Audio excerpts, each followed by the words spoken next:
Okay, we're going live. Hello, good evening, afternoon. The scene for Hong Kong House of Cards. This time, the mage venue. Uh,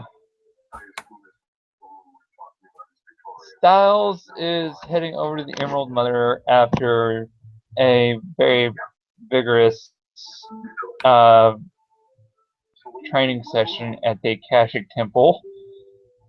Yes, he's a virtual adept learning magic from the Akashic Brotherhood.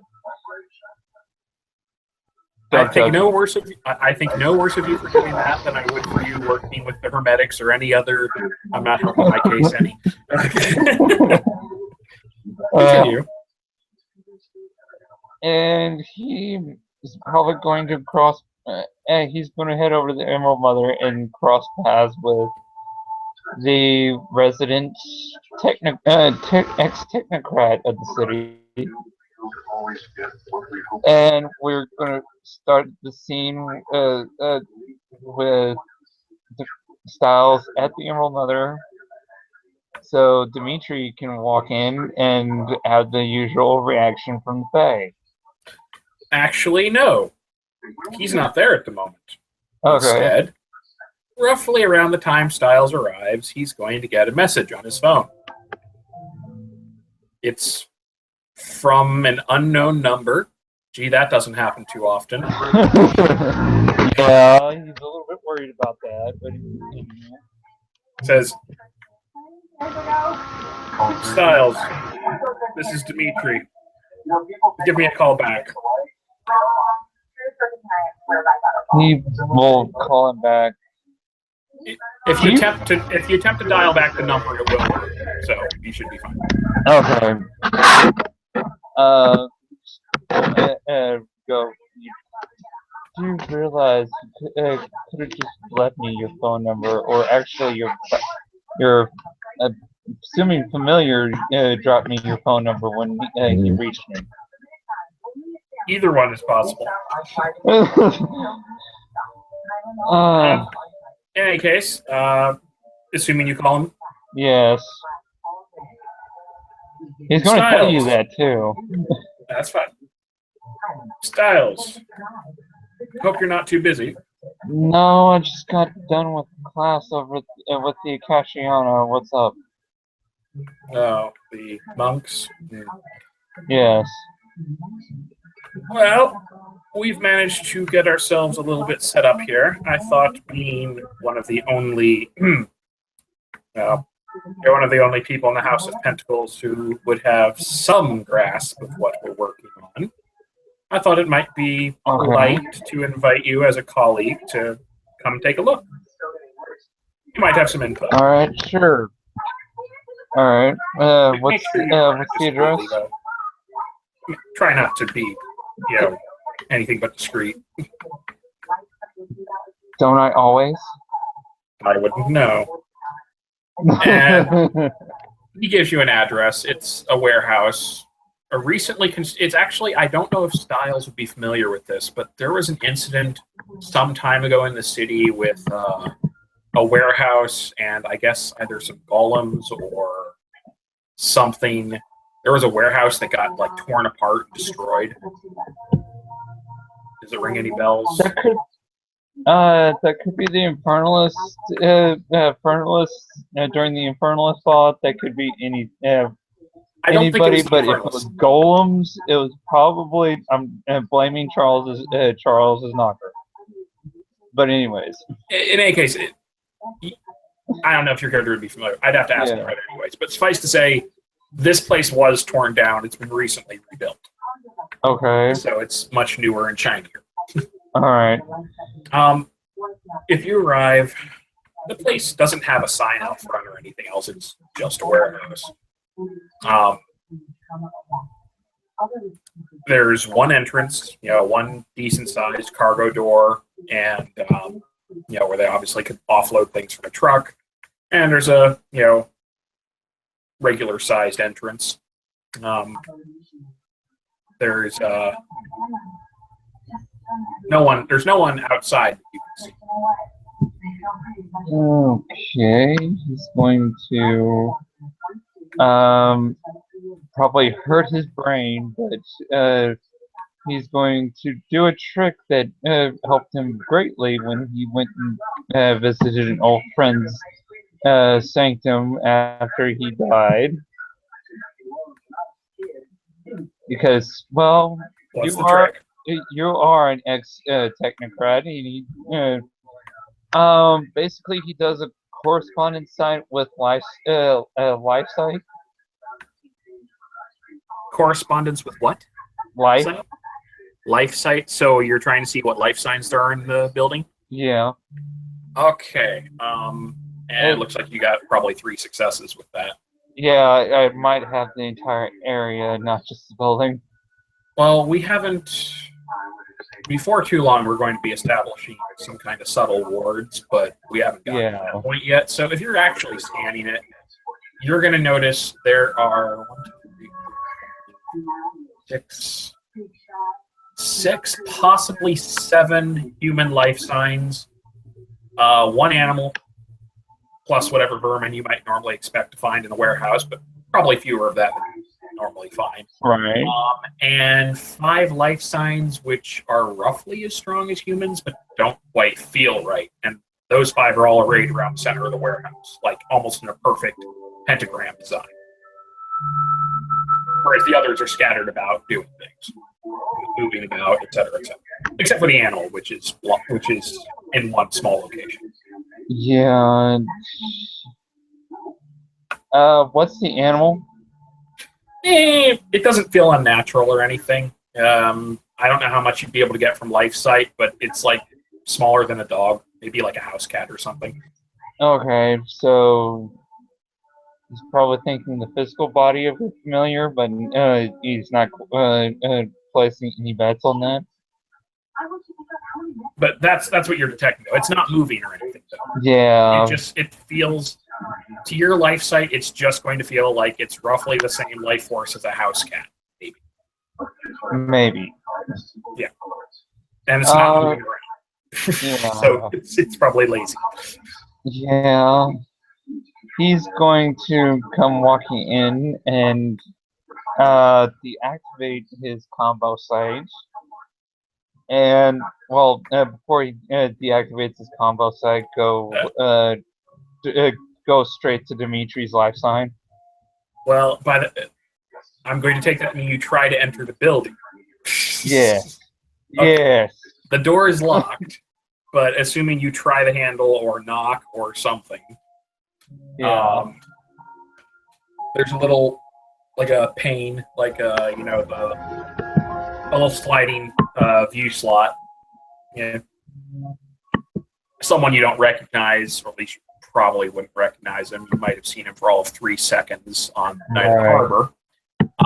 Looks out, kind of squints a little bit, nods, doesn't say anything, just closes the view slot, opens the door a little bit, just enough for you to get in.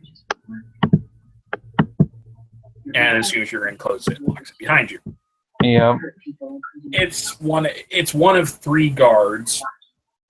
We're all just kind of loitering around. They're armed with,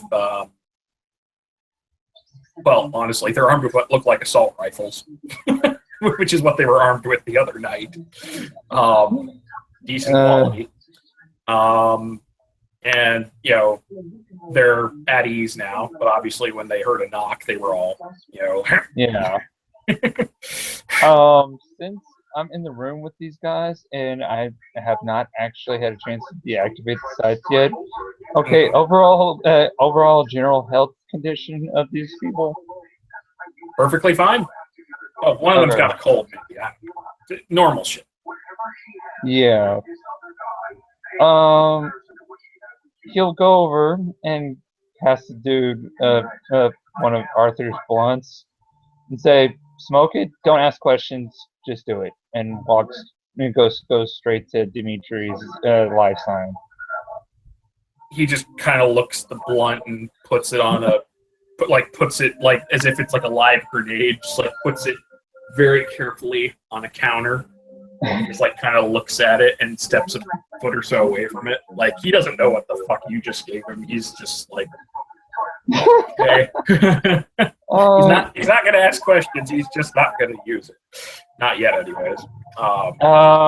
He might not even know he's sick yet if he's still in the incubation stage. But anyways, just to give you a heads up, and he's saying this as he's walking to Dimitri's life sign. You're going to come down with mono within a week, and keeps walking. Oh, great! Way to scare him. Yeah. Anyways, so he's that might set off a little bit of conversation as you're walking away, but they're not talking to you. So, all right. So Dimitri is towards the center of the room because it's the warehouse is mostly one big room. We're still setting up partitions, but for right now, yeah. There are heavy, opaque plastic sheets like hung up on rails. That's pretty much what we've got to work with right now. That and some plywood. You know, we don't have things as high tech as we want yet. But something's in the center of the room. That's where he felt all 5 life signs. Plus, Dimitri is there. Assuming you open up the sheeting to get in there, you're going to see what's past it. There's a solid. You now probably realize what was in that cargo haul that we had. You know, the precious cargo, so to speak. There's a very large, like almost like a monolith of assembled circuitry and parts and so on. It just looks like a very high-tech supercomputer, like sci-fi level. You know, this is pretty damn nice. Technocracy, good work. Well, damn. Yes, this is obviously high-grade material. And that's Stiles' reaction to what he sees. Well, damn. And then you see the 5 vats arrayed around it, which are currently with opaque glass, not completely, but mostly, filled with an opaque-ish, brownish liquid. And you think there might be things in the tanks. Those are the 5 not quite human life signs you were sensing. And the vats are hooked up to the monolith with cables. And there's a big monitor on the monolith, which has a face on it, which I will switch to right now so you can get another look at him. Yeah. Hello. Hello. It's not saying that. I'm just saying, like, yo. Yeah. Anyways, it kind of looks over at you as you approach, and the monitor switches off. Not feeling sociable today, I take it. No, apparently not. Dimitri looks up, you know, just like, oh, glad to see you made it. Thank you. What is this you have to show me? Oh, yes. This way. He leads you away from the most interesting thing in the room. Yes.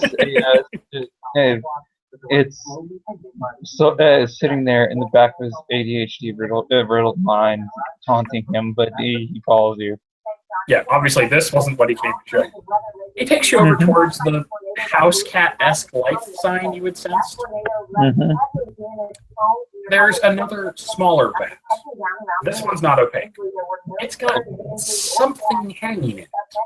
Like it's full of a different color liquid, kind of like greenish, a little bit luminescent actually. But what's hanging in it looks like a diving suit, like a full body suit. Very sheer, very and he goes over to it, opens the top of the vat, withdraws the suit. Seems like it's heavier than it looks. Like he's not having to strain too much, but he's definitely looking at it like it's heavier than it is. And he's like, all right, Give me a second. He kind of like steps behind some more plastic sheeting suit. And you can probably hear and probably see like he throws his jacket over the edge of the railing and shit. He's obviously changing the suit. Yeah. Give it a minute or so later, he steps out, and it's a full body suit. Like I said, covers his face, his hands, his feet, everything. And it's a little baggy, like it hasn't been completely set to him, but it's it's obviously meant to be more of a form-fitting device. It's like, give me 1 second. He reaches up towards a little control panel that's on the wrist, sort of, and this happens. Okay, you've got my attention.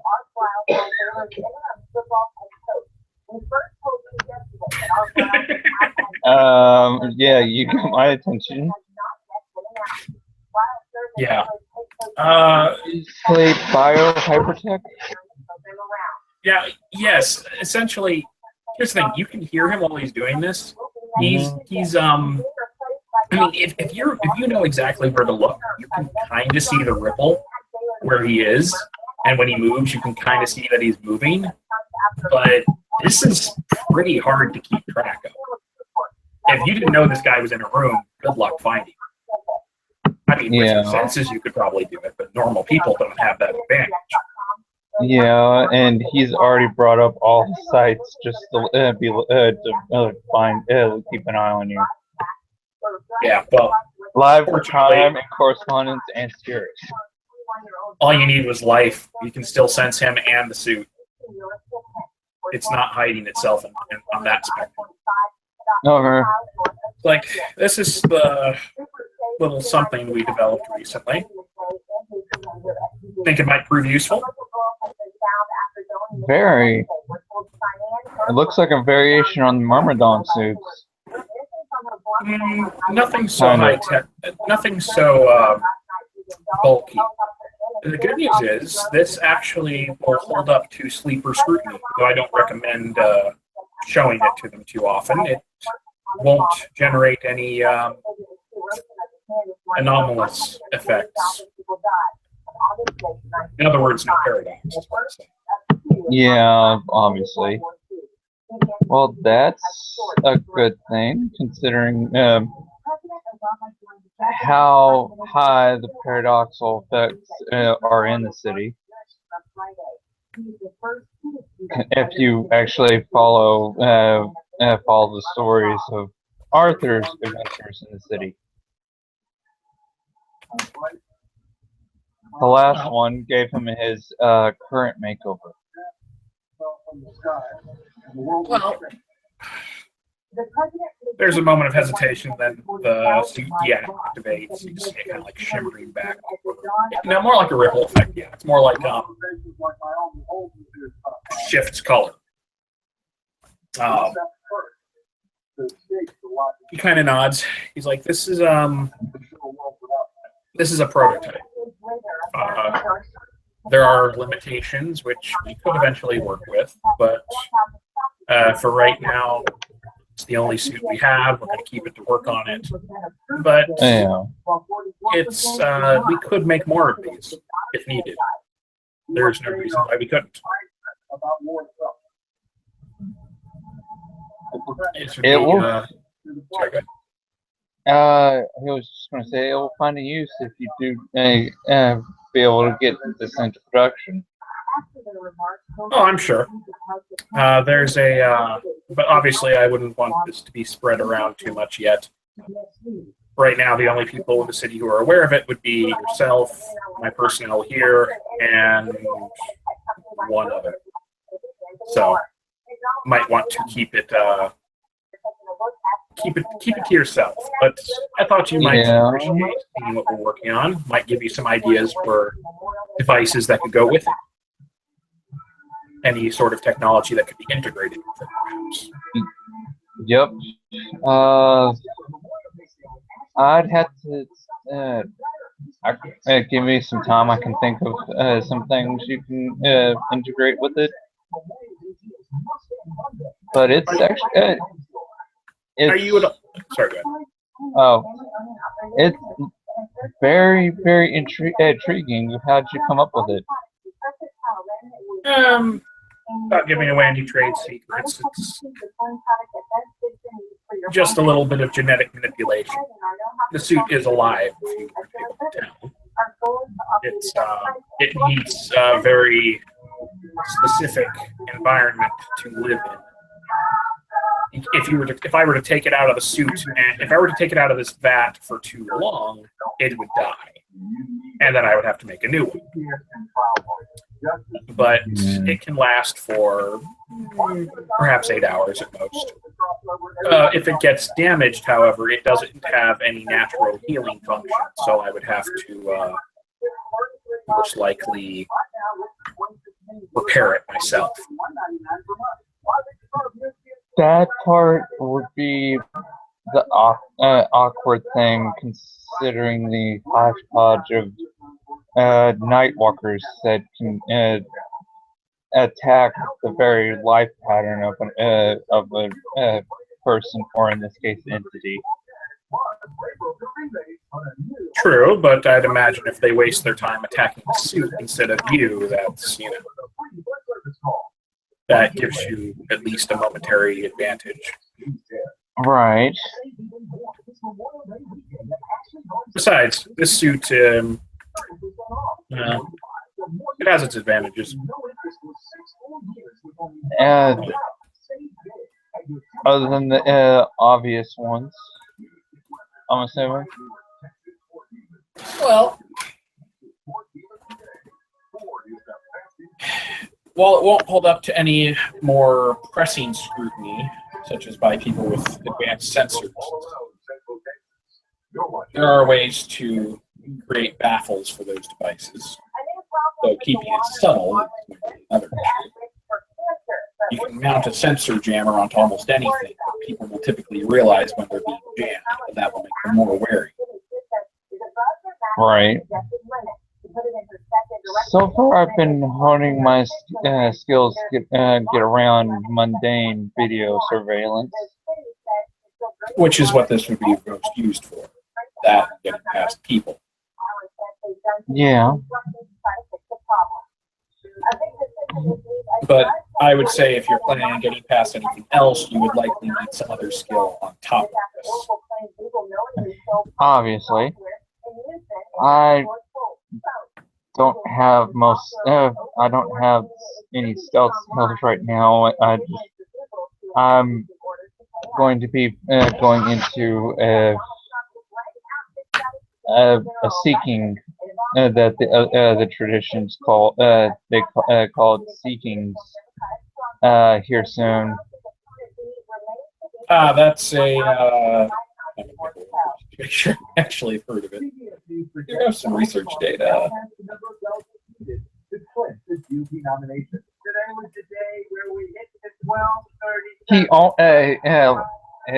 You notice he fumbled a little bit because he was about to say progress in his enlightenment, because he's actually been learning from the Akashics, and he stumbled and changed his mind to use some terminology you might know. No, he recognized it either way. I got like 2 successes. Okay. He's heard the term before. He's like, stepping up a rung, are we?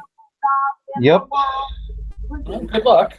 It's not always a seamless transition. Of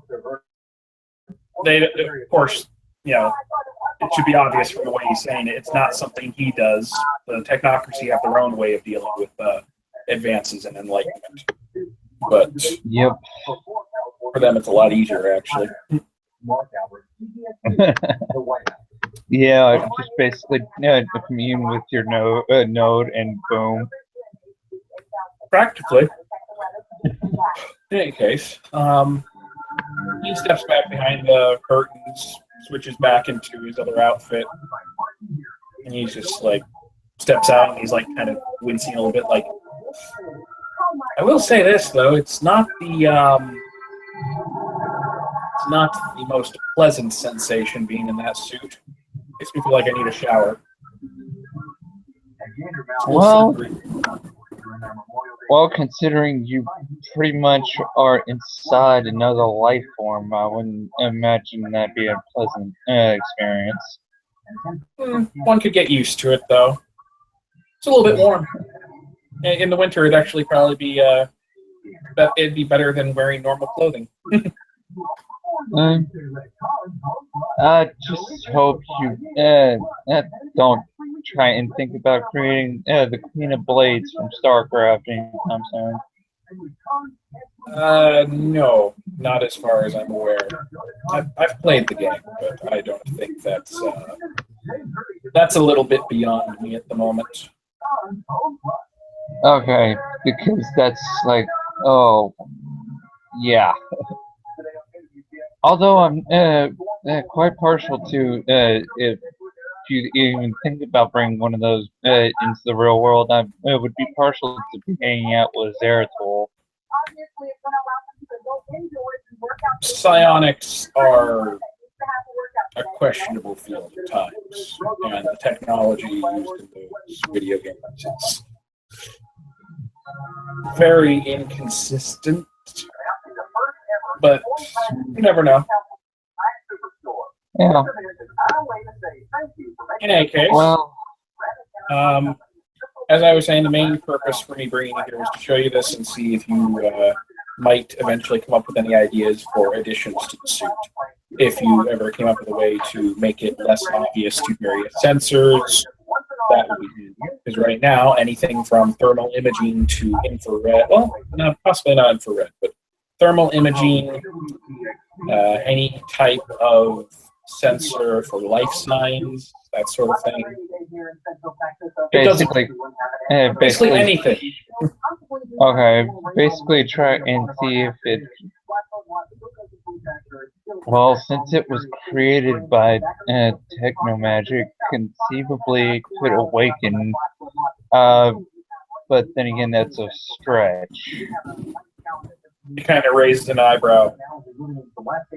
I'm not quite sure I follow. Well, it was a wild thought. You're talking about turning a suit into a sentient being? I'm a little... Well, it's not just turning it into a sentient being. Sentient being awakened enough like us that could, where it could pretty much cloak itself and emit its own magic or genius. That sounds like.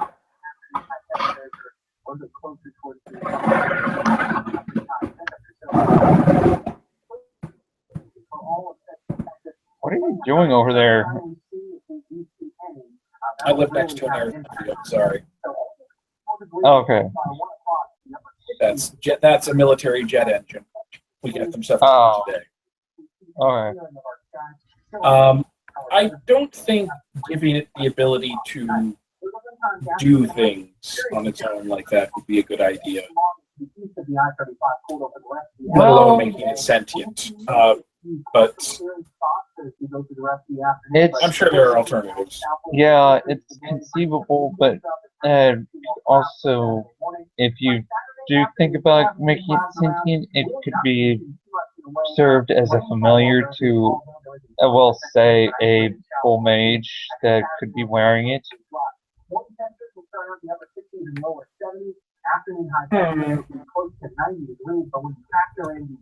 I suppose there could be some kind of attunement process, but it would be... Not sure. It's something we could do some research into at some point. Right. He shakes his head, he puts the suit back on the rack and puts it back in his bag.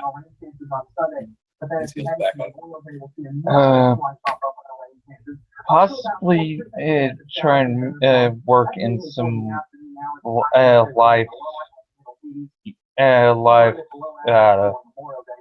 magic to possibly give it some regenerative properties, just in case. Well, you happen to go into a place that was rigged to explode, or at least forces the matter to reinforce its pattern. It's already a bit more durable than one might expect. It's not exactly like wearing a suit of power armor, but it's a little tougher than normal clothing. Out of game mechanics terms, it's reinforced clothing. One armor soak. Ah, nice. Well, he's also thinking about, just in case there's a possibility you'd have to try and soak aggravated, because that has come into play once before. Anything like that would be fairly difficult to prepare for. What I would think would make the most sense is to design some kind of fail-safe in the system. I've made some strides in regenerative gels. It's always possible there could be packs of it lining the system so that if they were, if the user were to suffer any kind of catastrophic damage, the gel would essentially break open and coat the wound, which might lessen the damage. All right. Only reason why I bring that up is because a while back, before you broke away, we kind of had to deal with an infernalist vampire by the name of Celeste and her cronies. Mm-hmm. Towards the end of the war we had here in Hong Kong, we almost sacked one of their places, but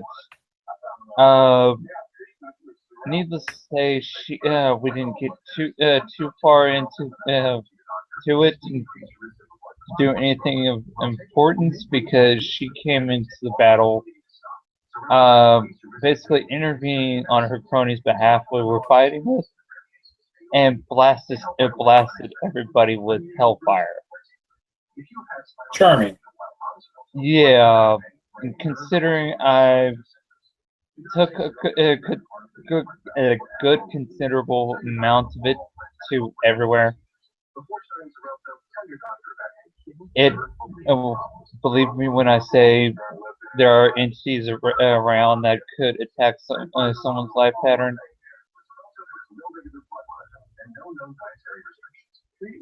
As I said, that's a little harder to prepare for, but I'm sure we'll work something out. Yeah. In any case, if you have any ideas, make sure you let me know. Or if I leave it to an example of it. Have you thought about trying to use parameters where you can bend basically bend the heat into redirect the heat in other directions where it look cold to heat thermal imaging? That could actually be done. It would be a little difficult, but there could be some kind of heat sink or dispersal technology implementing into the suit and make the suit a little bit more cumbersome, perhaps, but it would be worth it. At least it would be one form of protection that we would be resistant to. Some sort of psi dampener might make it so that those with mental abilities would have trouble locating. Right. Since this is going to probably be going up against mundane before we'll see any action against technocracy or the other night walkers that could possess any extra sensory abilities that might be be useful, considering even they have the capability of thermal imaging cameras, stuff like that. Yes, the main point of this is to get past most static defenses. Yeah. Or to avoid notice. street, but I wouldn't try to use this suit walking down the street. It's not designed for that. It's designed for someone to be, well, stealthy. Right. Walking down the middle of the street, there's going to be a lot of notes. Right.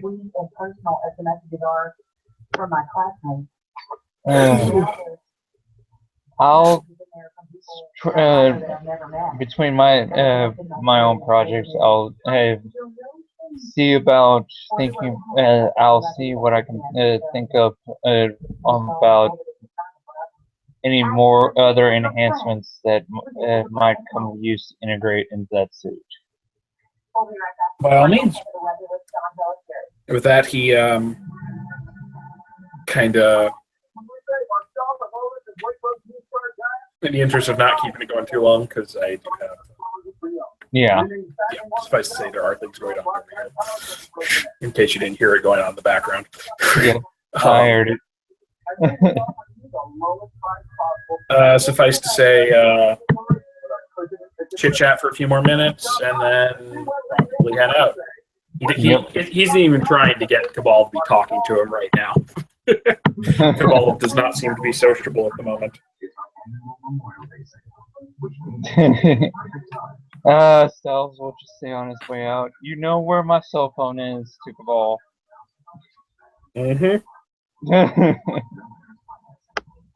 Anyways, with that, we'll end our scene with the two technomancers finishing up talking shop and a very antisocial computer familiar. And this has been an edition for Hong Kong House of Cards. And everybody remember, Infernalists are permanently on the no-bone list. Only you can prevent demon fires.